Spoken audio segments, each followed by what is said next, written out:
Magandang umaga po sa ating lahat, mga followers, friends, and relatives. Ayan ho, kung sinisiraan ka po ng iyong kapitbahay dahil amoy kambing ka, mabaho yung kambingan mo, huwag nyo na lang ho silang pansinin. Kasi ho, hindi naman sila yung nagpapakain sa inyo.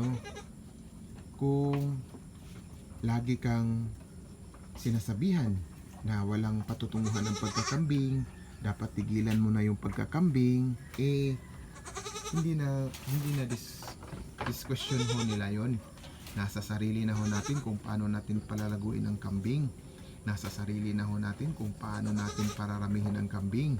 Ang kambing po ang may pinakamalaking demand sa Pilipinas ho.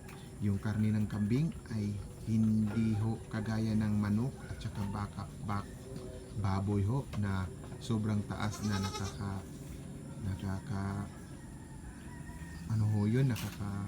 nakaka-trigger ng high blood o maraming sakit ho. Hindi ho katulad ng karne ng kambing ho. Pwede ho siya sa lahat ng okasyon ho.